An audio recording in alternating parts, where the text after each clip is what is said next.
Aztec Link is one of two official NIL collectives at San Diego State. We work with every sport outside of men's and women's basketball, so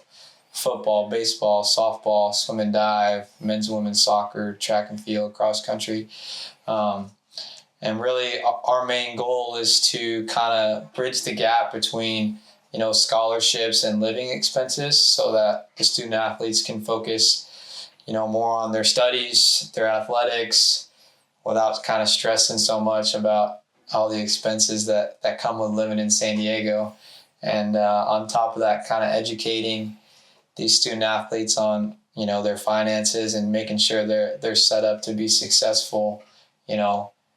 as they're earning this NIL money. My title is the Associate Director of NIL Operations. Kind of what that entails is a lot of coordination, kind of serving as a liaison between the collective and the student athletes, and really kind of knocking out all the back-end administrative work as far as, if guys are going to go do a mentorship at a local elementary school, making sure the elementary school and the student athletes are on the same page as far as when they're going to come, how long they're going to be there, what the guys need to wear. Same thing if it were to be an autograph signing, meet and greet, kind of making sure everybody's on the same page and everything gets done in efficiently, I'll say. We built the collective around just because, there's so much infrastructure and stuff that goes around having a collective that, like me, that was totally, I had no idea, I think one of the perception is like, oh, they're just a collective and it's like they get the money and they hand it out, which is like